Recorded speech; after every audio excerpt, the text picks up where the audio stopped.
Acidity মানেটা কি?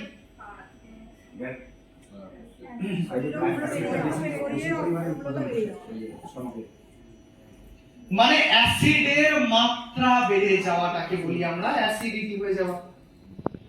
অ্যাসিডের মাত্রা কেন বেড়ে যায়? কি কারণে বেড়ে যায় অ্যাসিডের মাত্রা?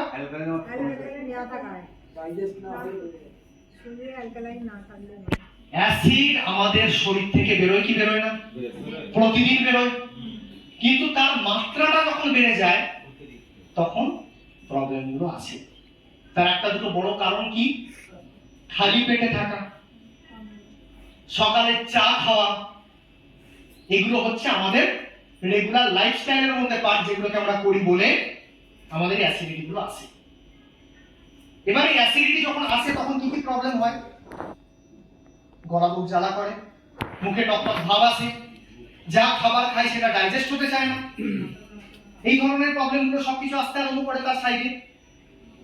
তাহলে এই সমস্যাটা আজকে কতজন মানুষ সাফার করছে বলে মনে হচ্ছে? 100 জনের মধ্যে 99.99%। তার কারণ এগুলো যে আমরা যে খাবার দাবার গুলো খাই সেগুলো আনহেলদি। তার পেছনে আরেকটা কারণ আছে, কি বলুন তো? লেখা রয়েছে আনকন্ট্রোলড আমরা ইউজ করি মেডিসিনের। করি কি করি না? অ্যাসিডিটি গ্যাসের জন্য কি মেডিসিন আছে? কে কে নাম বলতে পারে দেখবো? একদম শেষ থেকে শুরু করব, প্রথম থেকে শুরু করি। কি কি নাম আছে? এখান থেকে শুরু করব। অ্যালোপ্যাথি কথা বলছি, হোমিওপ্যাথি, সাইরাডি, প্যান আছে, প্যান কে আছে, প্যান জিনটা ক্যান্ডি, প্যান 40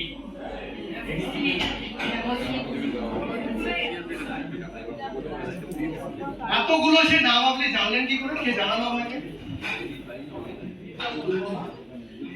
আচ্ছা, ধন্বন্তরীর কাছে কি আছে? অ্যাসিনোসিড,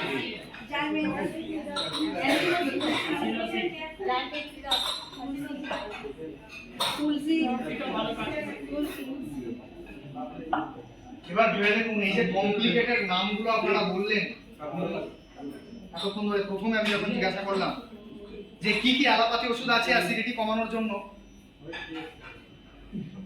এই নামগুলো আপনি জানেন মানে